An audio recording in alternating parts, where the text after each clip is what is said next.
What's up, party girl? This is Dwayne na naman and beyond. Welcome sa panibagong video na i-upload ko next day. Di kanyang araw kasi di ko pa siya ma-upload. Nag-i-intro pa lang ako ngayon. And gusto ko lang i-share sa inyo. Bago tayo dumako din sa vlog natin gusto ko lang i-share sa inyo yung aking nabiling mic. Kaya ako bumili ng mic guys kasi para hindi ko nakilalaksan yung boses ko. Kasi tsaka pansin ko nung Batanes kami is hindi masyadong rinig yung boses ko. Hindi naka-cancel yung noise ng hangin nung nasa Batanes kami. Like, parang kailangan pa namin laksan yung boses namin pagka mag-video kami, pag i-explain namin yung lugar na kung nasan kami, di ba? Ngayon, hindi ko na kailangan gawin yun kasi meron na ako na tong mic. Kinatouch siya and nabili ko to sa TikTok. Hindi to promotion guys, pero hindi ko siya pinopromote pero ayun, maganda siya. Nabili ko siya sa TikTok. And ayun, maganda. And dako naman tayo dito sa pinaka-vlog natin, guys. Ang pinaka-vlog natin ngayong araw na to is pupunta kami ng Bicol. Punta namin yung Mayon. Tapos, punta namin yung Mayon. Then, magdadrive si Daddy, 10 hours.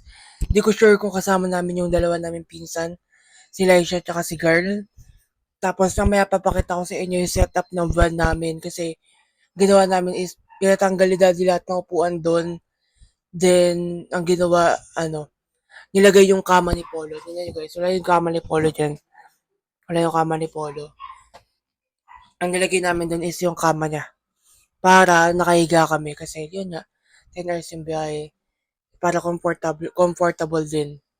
Tapos, ano pa ba? Yun lang, mamaya papakita ko sa inyo yung itsura ng van namin.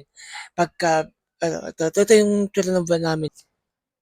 Ayun, pare guys, and ngayon punta tayo dun sa van namin para makita nyo din yung setup na ginawa nila Daddy. Kung paano yung setup, tara, samahan.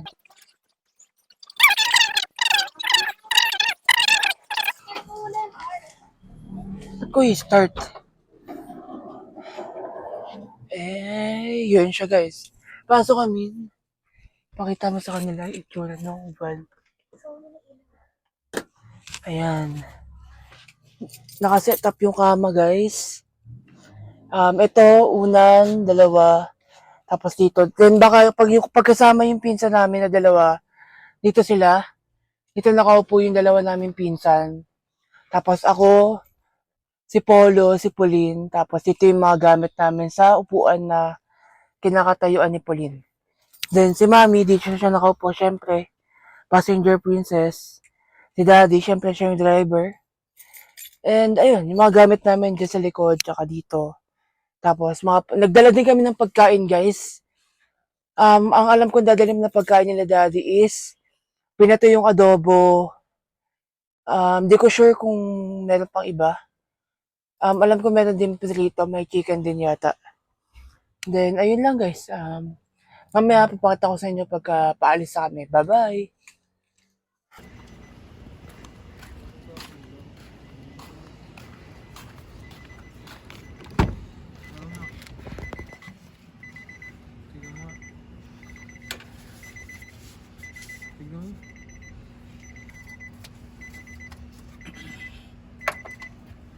Sabi mo lang agad, lagay na doon yung gamit nila. Kailangan. Lagay na doon sa may likod ng ano. Ayun, vlog ka na.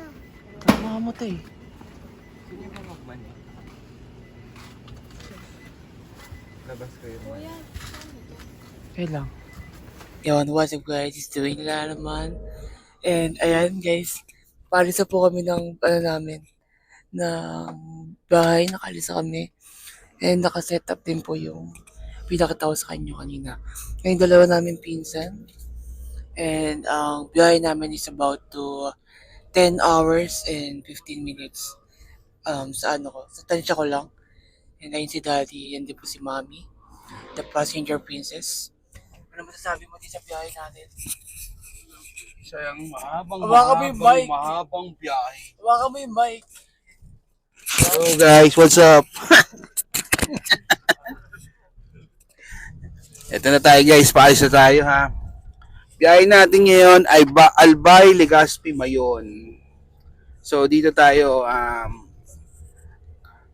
kumbaga itong lakbay ni Popoy isang mahaba to. 10 hours and 30 minutes ang ibabiyahe natin. So i-update namin kayo pagdating namin ng Bicol. Bawat bayan ng Bicol dadaanan namin. So i-update namin kayo doon. So yeah, wait lang kayo. Nandiyan si Polo magsasalita. Oh. Tayo magsalita ng kapatid ko. Nakalimutan ko sabihin guys na dala ko yung aking scooter, legendary scooter. Kasi para hindi tayo mapagod pagka may mahabang lakadan. And ayun guys, update tayo mamaya. Balik kami.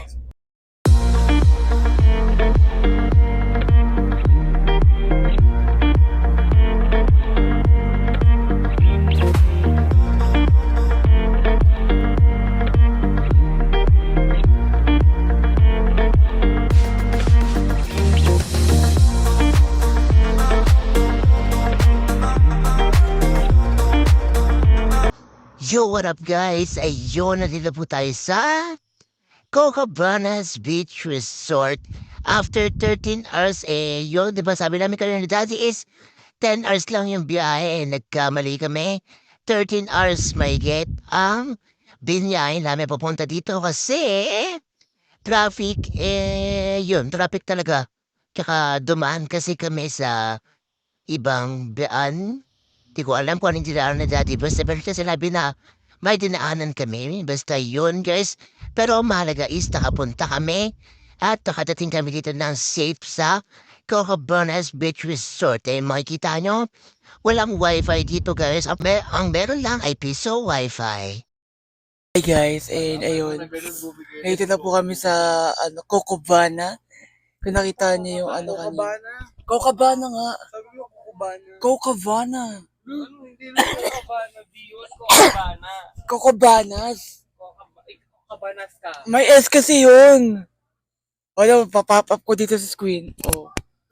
Diba yan? Vlogger no? And ayun guys, dito kaming apat sa taas. Siya, loaf bed siya guys. And then meron ding kama sa baba. Mamaya papakita. Ano yun? Underground bed. And ayun, mamaya papakita ko sa inyo mga kakainin namin. May blue na pinya dito, pakita mo. Nasaan? Blue ba yan? Ano ba yan? Ba't nakatakip? Kala ko literal. Kala niya pineapple Paano talaga. naging pinya? Pineapple. Paano nga Mukha ba? Hindi ka napansin. Kinapaan niya talaga, natakpan. Kala ko, tinago mo. Ayun guys, mamaya babalik kami in 3, 2, 1. And ayun guys, ngayon bumaba na kami dito sa aming, ayan siya. Kasi siya guys, dalawang floor. Yung first floor is, ayan, kainan siya. Ayan si Daddy, tsaka si Pauline. Si Polo, si Garen, si Laisha, doon kay Mami. Nakikiconnect sa piso wifi nila. And ayun, mamaya niluluto nila Daddy yung ulam namin kanina na pinato yung adobo. Tapos umorder din kami ng pagkain dito na which is yung sinigang belly salmon tsaka lechon kawali. Tapos mamaya, ayun sabi ni Mami diba? Hindi ba gano'n mo yun? Hindi. Tapos ayun guys, mamaya ikot tayo dito. And mamaya mamontage ko din yung pagkain namin.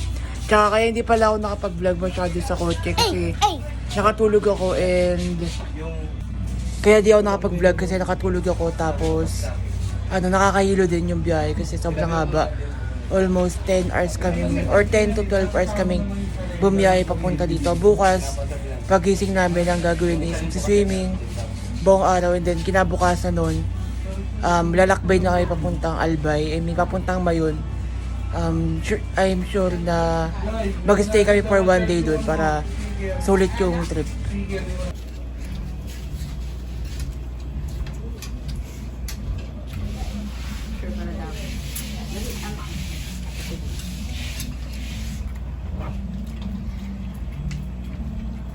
So what's up bodyguard? This is Dwayne nila naman and ayun, tayo guys ngayon, umaga is mag-island hopping tayo.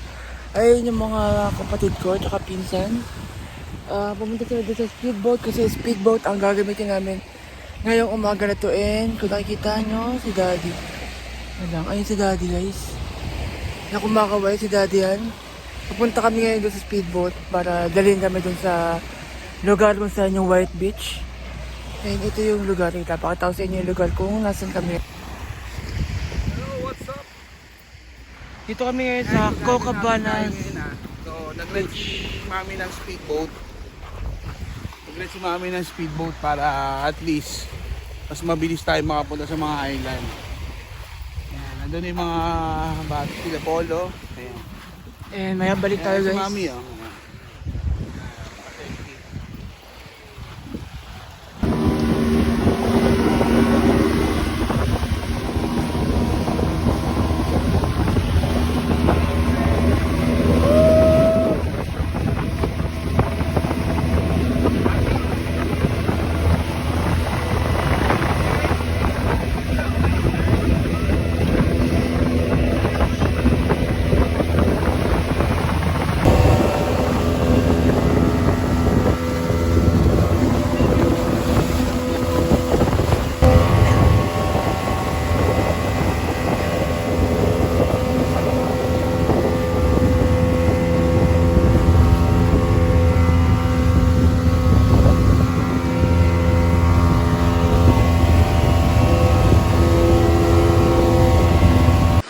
Matitikman na yung asawa ko.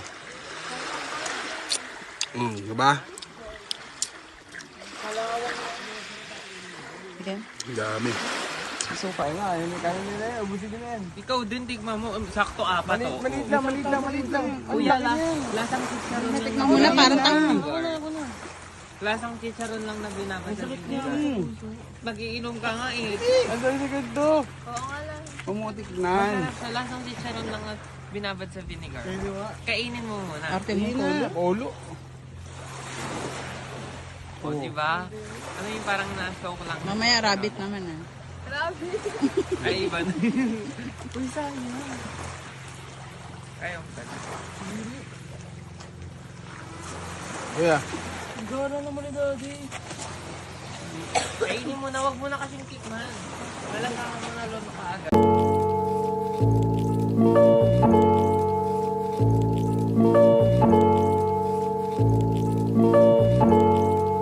Ryan Litzel.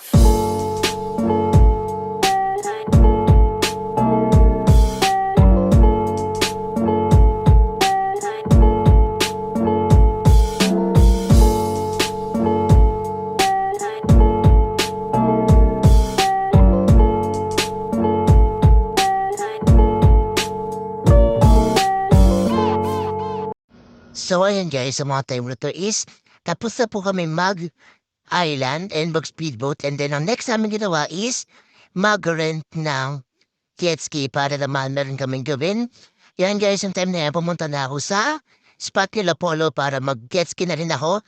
Ang unang nag-jet ski is si Polo and yung pinsan ko si Laisha. Inaang ko si Polo, si Pauline, and si Laisha. And then yung mga time na yan guys, hinihintay lang namin na matapos na sila para kami yung next ng pinsan ko na si Garrett. And then meron pa dyan guys, time na natumba sila Polo sa jet ski kasi mali yata yung pagliko ni Polo. And yun, tumumba yung jet ski. And sa hindi inaasahang pagkakataon, nawala po yung salamin ng pinsan ko si Laisha. Kasi suot-suot na yun nung nag-jet ski sila nila Polo. And then, welcome lang guys, maya-mayaan din na po ako. Ako na po yung magdadrive sa susunod. And kung napapansin nyo, ba't medyo mabagal kasi po, kinakapa ko pa po yung manibela ng mga time na yun. Pero pagkapabalik, isinarurot ko na po siya.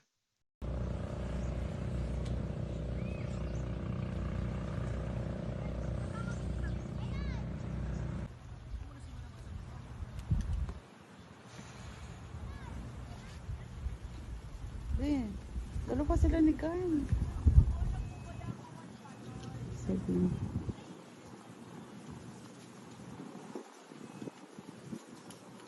Sabi mo bantayan. Puntahan mo kaya muna doon.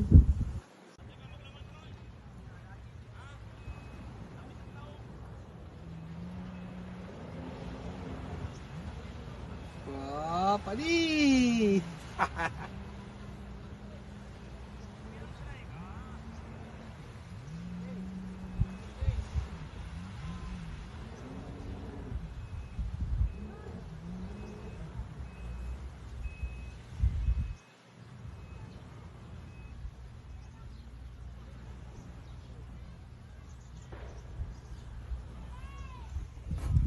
Ganun. Eh. Ganun. Ah, wala. Hindi ko na bibigyan. Yan. Good job. Tama pa rin. Hey. Okay. Good job. Everybody guys, this is Dwayne na naman. And ayun guys, ganun lang po kabilis yung aming transition. Nandito na kami ngayon sa ano yung lugar na to? Kagsagwa. Kagsagwa. Yun yung lugar guys, and ito po yung location. Ayun siya guys, nandito kami ngayon sa tapat ng Bulkang Mayon. Kasi gusto namin makita sila daddy nandito. Namimili sila ng pagkain para sa amin and pampasalubong sa mga kaibigan nila sa Maynila. Ayan si daddy. Eh, nandun din yung si mami. Ayan si mami guys, yung naka-white. Ayan, tapos nandun si Pauline nakaupo. So, nakita niyo ulo. Guys, picture pa kami. Ito yung mga pictures namin in 3, 2, 1.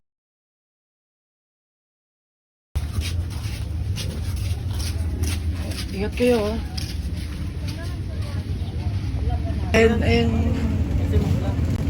And guys, as of now, dito ko na sa ATV ride. Mag-ATV ako, si Polo, si Grant, si Laisha, and si Pauline ang kasi Polo. Ang kasi Polo, si Pauline pala yun. And so guys, hinihintay lang namin yung ATV na gagamitin namin. Magbibideo ako mamaya habang kumakain natin.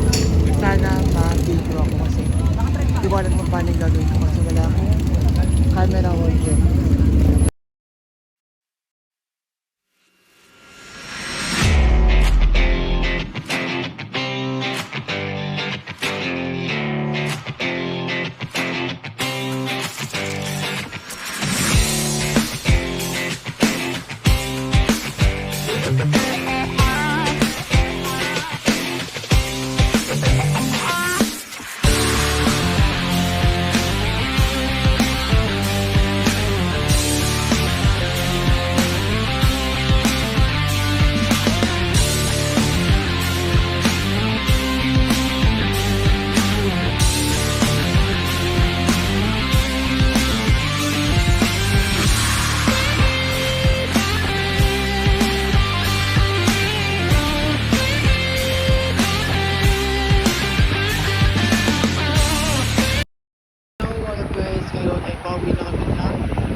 Ito yung mga pinsan ko.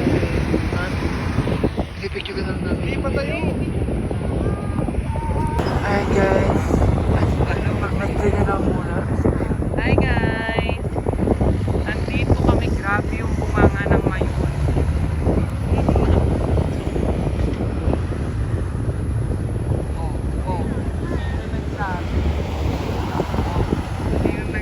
What up guys? It's Dwayne na naman and yun! Kung nagustuhan nyo yung video ng Bicol trip namin ay like, comment, share, and subscribe and hit the notification bell para updated kayo sa lahat ng video ko i-upload araw-araw, linggo-linggo, buwan-buwan, minuto basta may maisip akong vlog, i-vlog natin yan and magbabalik tayo ngayon and gusto ko lang sabihin sa inyo guys sa Happy New Year!